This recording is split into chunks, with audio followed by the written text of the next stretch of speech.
عنايته وتوفيقه ثم إلى حضرة النبي المصطفى محمد رسول الله صلى الله عليه وسلم وعلى آله وأصحابه وأزواجه وأهل بيته أجمعين ثم إلى جميع مشايخنا وأساتذتنا ومرشدنا ثم لوالدينا خصوصا لمؤلف هذا الكتاب الفاتحة. أعوذ بالله من الشيطان الرجيم. بسم الله الرحمن الرحيم. الحمد لله رب العالمين الرحمن الرحيم مالك يوم الدين إياك نعبد وإياك نستعين اهدنا الصراط المستقيم صراط الذين أنعمت عليهم غير المغضوب عليهم ولا الضالين آمين. Alhamdulillahi Rabbil Alamin. Wassalatu wassalamu ala ashrafil anbiya'i wal mursalin wa ala alihi wa sahbihi ajma'in. Rabbi syrah li sadri wa yassir li amri wahlul uqdatan min lisani yafqahu qawli. Qala al-muallif rahimahullahu ta'ala wa adama nafa'na bi'ulumihi fid darain amin. Summa qala Allahumma hidayatan lis-shawab ya rabbal alamin.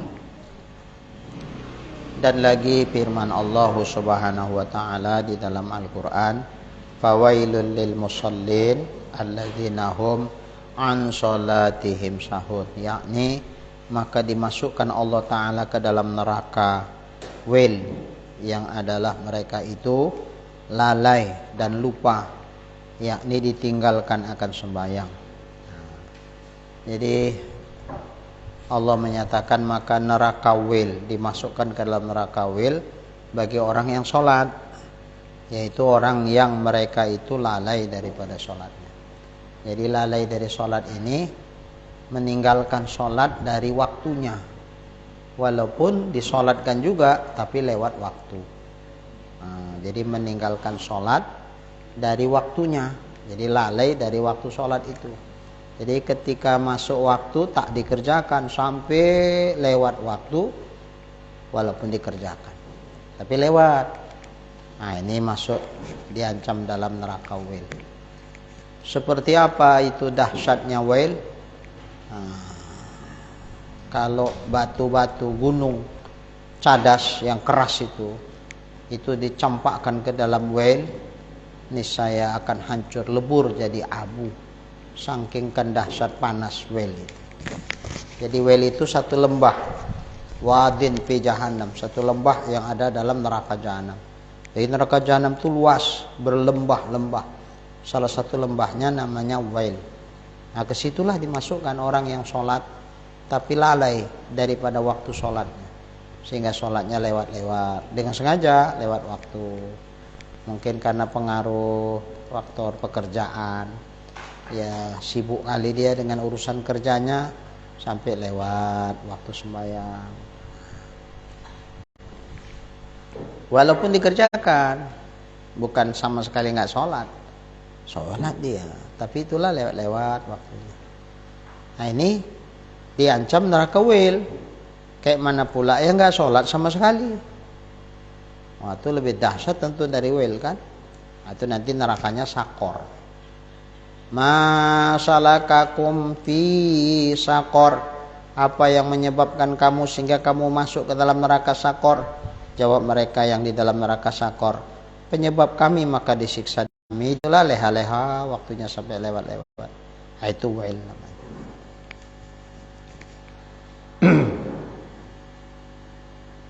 Telah berkata Ibnu Abbas radhiyallahu anhuma,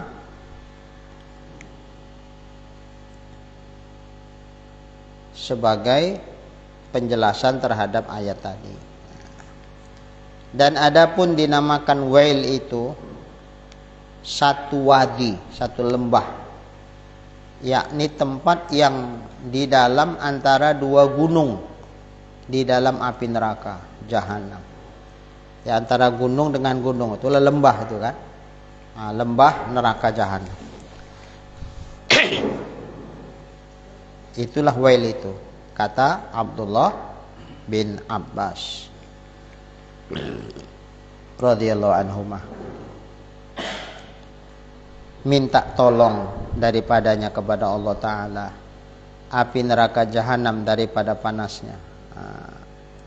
Berlindunglah kita kepada Allah, semoga Allah melindungi kita dari api neraka jahanam karena panasnya neraka jahanam itu. Mudah-mudahan jangan sampai kita disentuh neraka welil. Dan wadi itu tempat kediaman orang yang mentakhirkan sembahyang daripada waktunya. Tuh.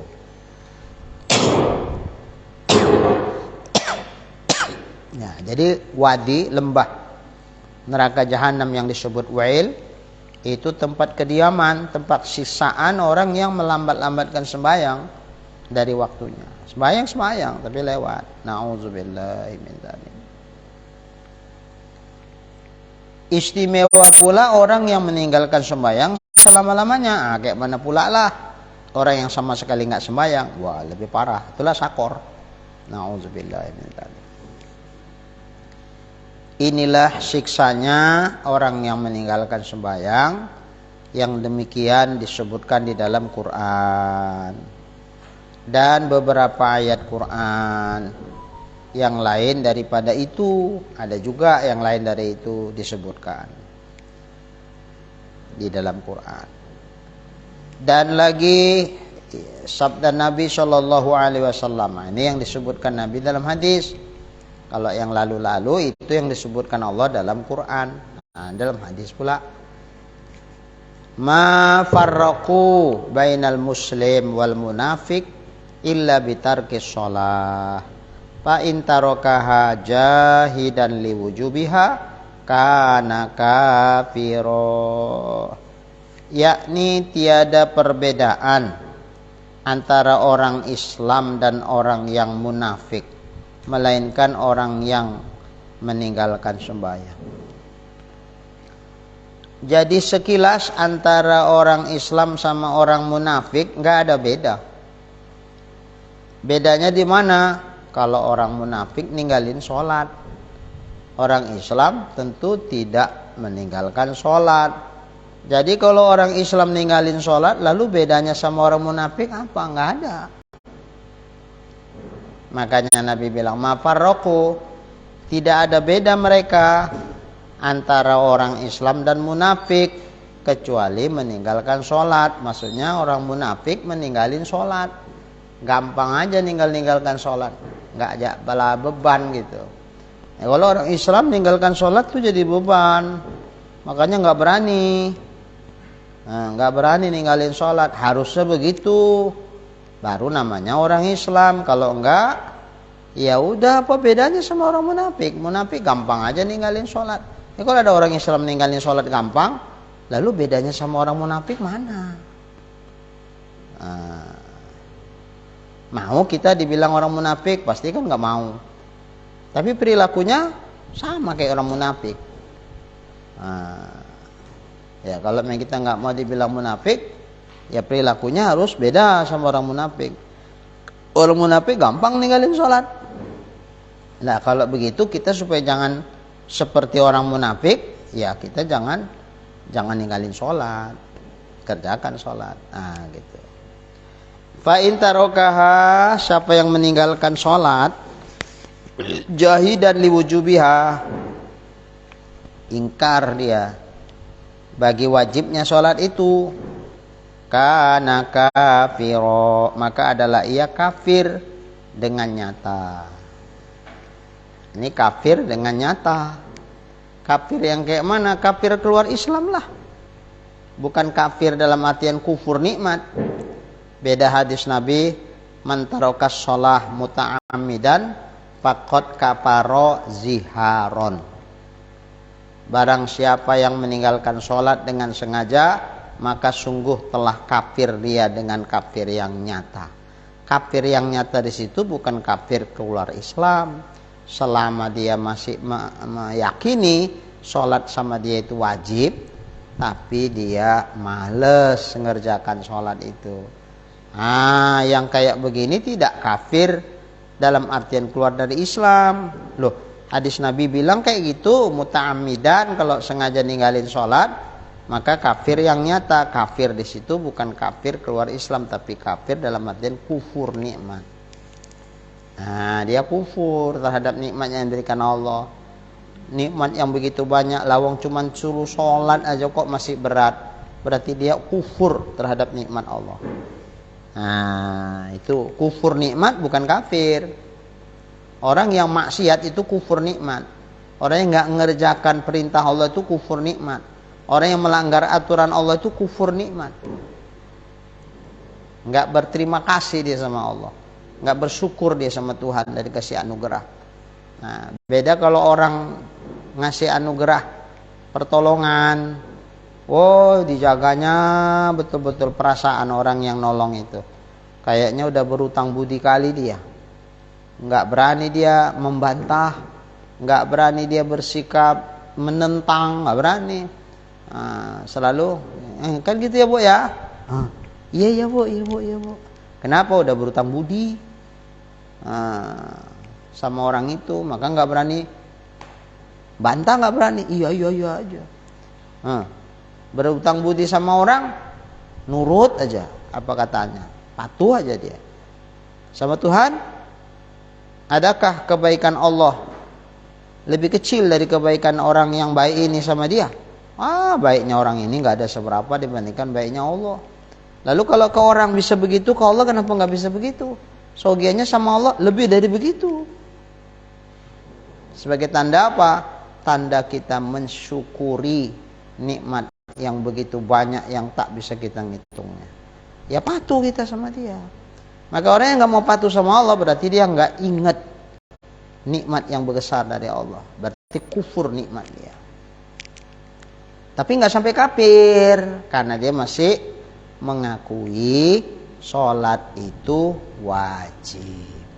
Yang kafir dalam artian keluar dari Islam kalau dia mengingkari wajibnya sholat. Nggak sholat Pak, nggak perlu. Apa pula? Bapak kan orang Islam. Seorang Islam nggak sholat, nggak, sama aku nggak perlu sholat, nggak wajib aku sholat. Wajib loh Pak, nggak, kalian yang wajib aku nggak. Nah, kafir lah itu. Karena dia mengingkari wajibnya. Nah, beda kalau karena malas. Kalau karena malas sehingga nggak sholat, itu kufur nikmat, maksiat dia. Masuk neraka. Ya kalau Allah nggak ngampuni dosanya, masuk neraka juga. Na'udzubillah. Selama-lamanya karena dia masih mengakui sholat itu wajib, ya nggak selama-lamanya masuk neraka. Seukuran dosanya lah. Ya karena di dunia dosanya banyak, nggak mau dibersihkan, nggak mau tobat. Ya udah, nanti di akhirat Allah yang bersihin dosa itu. Kayak mana cara Allah membersihkan dosa itu? Dibakar di neraka. Ya, kalau dosanya banyak, ya lamalah dikit. Bersihinnya di neraka, dibakarnya itu. Tinggal pilih. Mau bersihin di dunia, apa biar Allah yang bersihin di akhirat? Terserah. Bersihin mana jawab? Di dunia aja? Apa di akhirat? Di akhirat, masuk neraka. Bersihinnya dibakar di api neraka tuh sampai bersih dosanya, baru masuk surga. Surga tidak diberlakukan untuk orang yang masih ada dosa. Maka kalau masih ada dosa, sekecil apapun dosa itu, dicuci dulu di neraka. Habis itu selesai, baru ke surga. Itu kalau dosanya sedikit, kalau dosanya banyak, ya lamalah di neraka singgah sampai habis. Baru masuk surga. Kok masuk surga? Karena belum kafir, masih beriman. Kok beriman? Ya karena dia masih mengakui sholat wajib. Tapi kalau dia mengingkari sholat wajib, itu keluar dari Islam. Umpama sampai seterusnya lah dia mati, nggak ada kewajiban fardu kifayah yang kita selenggarakan terhadapnya.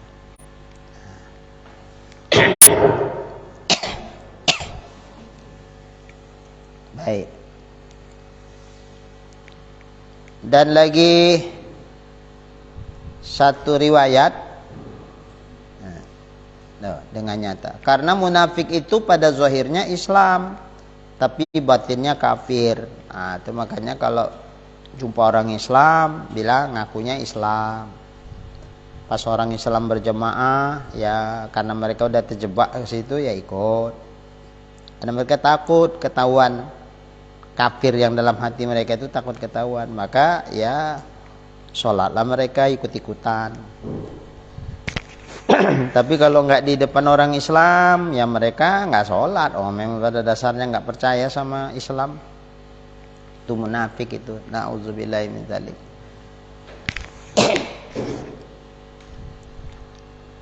Dan lagi satu riwayat daripada Rasulullah Shallallahu Alaihi Wasallam, bahwasanya barang siapa memudahkan dan meringankan akan sembahyang, anggap enteng. Ya, sembahyang itu bisa saja tinggal sama sekali, atau sembahyang suka-suka hati lah.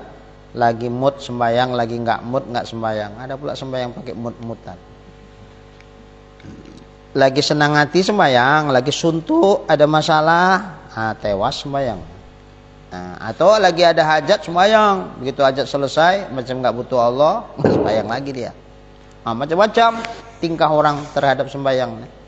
Tapi yang pasti itu dihukumkan dia menganggap enteng, memudah-mudahkan, meringan-ringankan sembahyang. Maka disiksa dia oleh Allah Ta'ala dengan 15 siksaan.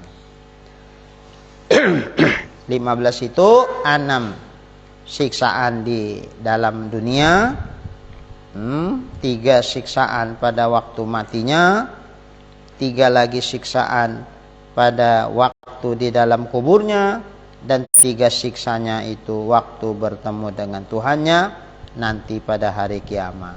Nah, 15, 6 di dunia, 6 mau mati, 3 mau mati, 9, 3 dalam kubur, 12, 3 pada hari kiamat nanti waktu bertemu dengan Allah. Wah, 15 siksaan ini. Lalu sahabat bertanya, ya Rasulullah, mana itu 6 siksaan yang di dunia ini? Maka sabdanya Nabi atau Rasulullah Sallallahu Alaihi Wasallam, yang pertamanya dihilangkan Allah Ta'ala berkat umurnya. Tuh, orang yang nggak sholat itu biasa hidupnya kurang terarah, ngabis-ngabisi umur tuh sia-sia.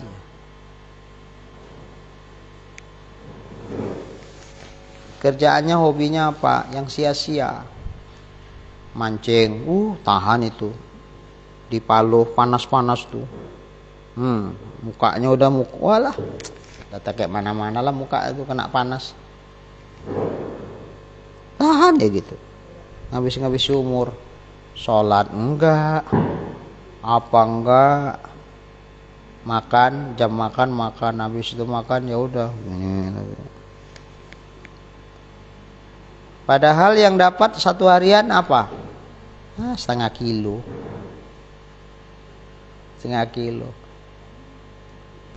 Kita kalau disuruh jemur-jemuran kayak gitu setengah kilo mau. Kadang-kadang bayar lagi masuknya. Mau aja dia, kenapa hobi? Hobi yang sia-sia. Ini menandakan ngabis-ngabisi umur aja nih. Itu salah satu bentuk diangkatkan Allah Ta'ala berkat umur. Umurnya digunakan untuk yang sia-sia saja.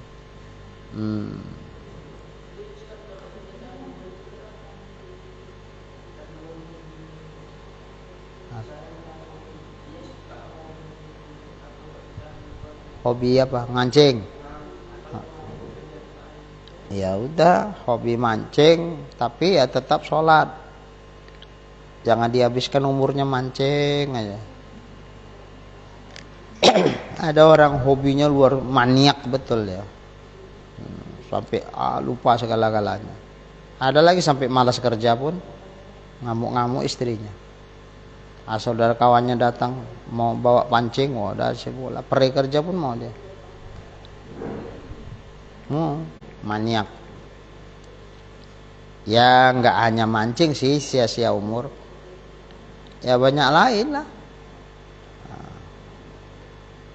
Kerjanya lontang lantung sana sini, nggak nampak manfaatnya. Ibadah enggak, apa enggak, ngabis-ngabisi umur aja.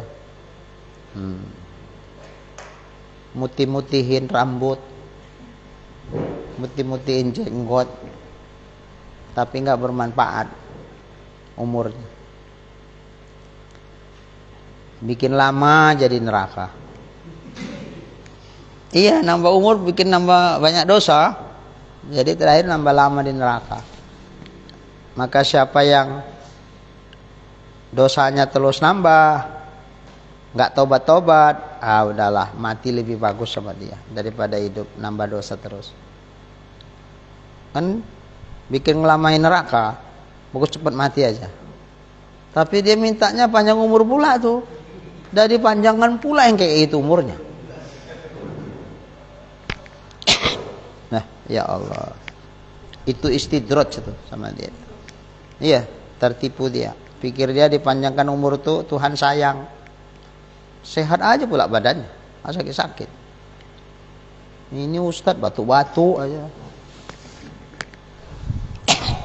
Berapa bulan nggak baik-baik, batuk-batuk aja.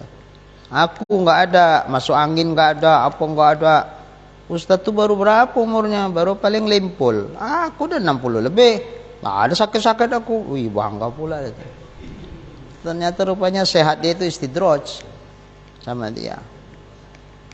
Tertipu dia. Dia pikir kalau dia sehat, Allah sayang. Padahal karena benci Tuhan. Kenapa? Karena sehatnya itu dibikin maksiat terus.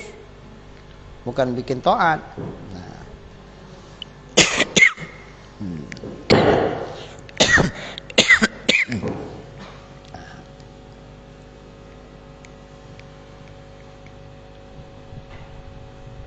Malam keluyuran aja, kombur sana kombur sini, main apa tuh? Main gaplek sampai jam 3 malam mau subuh. Herannya begitu subuh pulang tidur, bangunnya jam berapa? Jam 12 siang. Kayak kalong. Ngapain aja dia malam-malam. Ya itulah.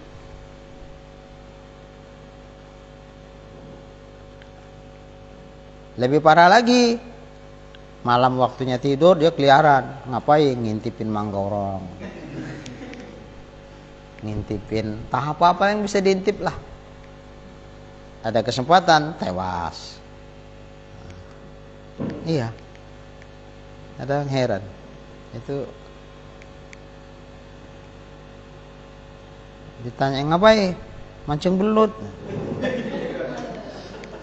Mancing belut sampai jam 2 malam, setengah 2. Ngapain mancing belut? Pernah tahu dapat belutnya? Lah segini belut. Sebiji dapatnya. Kan bodoh itu. Hanya tuh dapat belut segini sebiji sampai jam 2 malam dia. Awak di teras terang-terang. Kena gigit nyamuk aja pun nggak kuat. Dia digelap-gelapan, pakai senter aja nih. Bisa tahan, tak bergerak pun. Astagfirullah. Iya. Kok nggak sakit lah yang kayak gini? Heran juga. Tapi udahlah, nggak usah heran lah. Udah, itu istidraj sama Allah buat dia. Awak udah pakai rompi. Kasih susu lagi, kopi, masih batuk, masuk angin juga. Nah itulah. Tapi ya itulah mungkin kan dia habis itu 1 hari bobo aja, malam keliaran lagi. Nah, yang keduanya dihilangkan oleh Allah Ta'ala rezekinya. Maksudnya berkat rezekinya, bukan rezekinya hilang. Rezekinya bisa aja nambah, tambah kaya, tapi dicabut Allah Ta'ala berkahnya. Jadi ciri-ciri rezeki yang gak berkah, makin tambah hartanya, makin jauh dari rahmat Allah. Ciri-ciri rezeki yang berkah, makin bertambah rezekinya, makin dekat sama Allah, makin bertambah-tambah taatnya sama Allah. Dan yang ketiganya, dihilangkan oleh Allah Ta'ala tanda sekalian orang yang soleh pada mukanya daripada cahayanya. Aura mukanya itu nggak nampak aura orang soleh. Kenapa kok bisa gitu? Dicabut Allah itu aura soleh di muka orang yang nggak sholat. Yang keempat, tiada baginya di dalam Islam. Maksudnya Allah tidak memelihara Islamnya, karena dia nggak sholat. Dikhawatirkan, ya kita nggak bisa mastiin. Nanti waktu mau mati, ketika digoda iblis, digelincirkan imannya oleh iblis, gampang, gelincir imannya gampang. Kenapa? Tidak dijaga Allah. Tidak dijaga Allah dia. Tidak ditolong Allah untuk dia bisa menjaga imannya. Sehingga dengan mudah, na'udzubillah, iblis menggelincirkan imannya. Akhirnya dia mati, na'udzubillah, mati kafir. Mati kafir. Dikhawatirkan itu. Tapi kita nggak bisa bilang orang yang nggak sholat mati kafir. Wah, dikhawatirkan. Karena Allah tidak menjaga imannya. Iblis godaannya luar biasa. Takutnya nggak kuat, tewas dia imannya. Matinya su'ul khotimah, mati kafir. Ya Allah. Takut. Na'udzubillahi min dzalik. Yang kelimanya, segala amal yang diperbuatnya akan dia daripada segala kebajikan, tidak diberi pahala atasnya. Ada juga yang mentafsirkan begini, dosa meninggalkan sholat dibandingkan amal-amal ibadah yang lainnya, itu saking besarnya dosa meninggalkan sholat, amal-amal ibadah yang lain tuh nggak bisa nutupi luasnya dosa yang dibikin akibat dia ninggalin sholat. Sama kayak umpama dosa itu diumpamakan tambak kedalaman 3 meter lah gitu. Tambak dalam 3 meter, luasnya 1 hektar. 1 hektar luas deh. Luas. Dalamnya 3 meter. Karena musim hujan, ya tergenang air lah 2 meter. 1 meter aja yang nggak tergenang air. 2 meter air semua ini. Nah, lantas ini tambak mau ditimbun dengan luas 1 hektar itu. Tapi penimbunnya 10 dam truk. Tuangkanlah 1 dam truk. Cus. Nampak timbunannya? Enggak. Timbunan dam truk kedua, cus, sampai 10 pun enggak terasa itu timbun. Seolah-olah macam enggak ditimbun. Enggak nampak timbunannya. Karena cuma 10 dam truk, sementara yang mau ditimbun kedalaman 3 meter, tinggi debit air 2 meter, luasnya 1 hektar. Mana tertimbun 1 hektar tuh dengan 10 dam truk? Nggak nampak timbunannya, nggak nampak. Jadi seolah-olah macam tidak ditimbun, padahal ditimbun tapi nggak kelihatan timbunannya. Saking kan luasnya tambak itu. Gitu juga lah, saking kan besarnya dosa meninggalkan sholat, maka pahala sedekah, pahala baca Quran kalau masih mau, kayaknya kalau udah nggak sholat nggak akan baca Qurannya itu. Paling wirid lah, pala wirid. Nah, pala-pala yang lainnya. Itu nggak bisa nutupin dosa karena meninggalkan sholat. Jadi seolah-olah macam nggak ada pahalanya. Dah. Lalu yang keenamnya, tiada diangkat baginya doanya ke langit. Doanya nggak mustajab. Kenapa nggak mustajab? Karena dia nggak sholat. Jadi nggak naik ke langit, nggak sampai ke hadirat Allah untuk diijabah doa itu. Makanya dalam Quran Allah menyatakan, idza sa'alaka ibadi anni fa inni qarib. Apabila hamba-hambaku bertanya kepadamu ya Muhammad tentang diriku, katakan kepada mereka bahwa aku itu sangat dekat dengannya. Ujibu da'watad da'i idza da'ani. Aku akan perkenankan orang yang berdoa kepadaku manakala ia berdoa kepadaku. Tapi untuk diperkenankan doa itu ada syarat. Falyastajibu li. Maka hendaklah ia memperkenankan panggilanku supaya aku ijabah doanya. Jadi kalau dia enggak memperkenankan panggilanku, ya jangan harap doanya ku ijabah. Apa panggilanku itu? Ya laksanakan perintah Allah.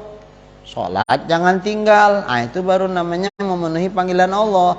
Nah, kalau ini panggilan-panggilan Allah dalam artian ketaatan, keibadah dan seterusnya itu dilaksanakan dengan baik dan benar, ya barulah Allah menjanjikan doanya akan diijabah. Ini enggak, minta yes, sholat no. Kemana mau Allah ngasih? Allah nengok orang yang sholat itu begitu murka, cuman ditahan. Allah itu sabur, Allah maha sabar. Ditahan Tuhan azab tuh di dunia ini, enggak, nanti di neraka. Kalau Allah mau disegerakan di dunia bisa. Ya sabar, mungkin hari ini dia enggak tobat, barangkali besok. Ternyata enggak juga tobat-tobat. Tapi giliran minta, wis mantap. Tobat enggak, tapi doa mantap-mantap. Enggak sikit yang dimintanya. Ya Allah, berikanlah ini, berikanlah ini, berikanlah ini. Enggak malu. Enggak malu sama Allah. Minta iya, ibadah no. Padahal iyyaka na'budu, iyyaka nasta'in. Na'budu dulu baru nasta'in. Ibadah dulu baru minta. Ada kan pula minta tapi enggak mau ibadah. Makanya orang yang enggak sholat berarti enggak mengerjakan ibadah, doanya tidak diangkat ke langit, misalnya tidak dikabulkan oleh Allah. Itu salah satu doa enggak dikabulkan itu. Seginilah dulu, nanti akan datang maka sembah seorang sahabat. Insya Allah. Apa siksaan waktu mau mati? Ini ngeri nih, karena semua kita mati. Jangan sampai mati itu jadi siksaan. Na'udzubillahi min dzalik. Bismillahirrahmanirrahim. Alhamdulillahirabbil alamin. Wassalatu wassalamu ala asyrafil anbiya'i wal mursalin wa ala alihi wa sahbihi ajma'in. Allahumma rzuqna imanan kamila wa yaqinan shadiqa wa qalban khashi'a wa ilman nafi'a wa amalan maqbula wa taubatan nasuha wa husnal khatimah. Allahumma rzuqna rizqan wasi'an halalan tayyiban mubarakan jamila wa ilal khairi qarribna wa 'anil syarri ab'idna wa qdi hawaijana fid din wad dunya wal akhirah innaka 'ala kulli syai'in qadir. Sallallahu ala sayyidina Muhammad wa ala alihi wa sahbihi ajma'in. Walhamdulillahi rabbil alamin. Taqabbalallahu minkum.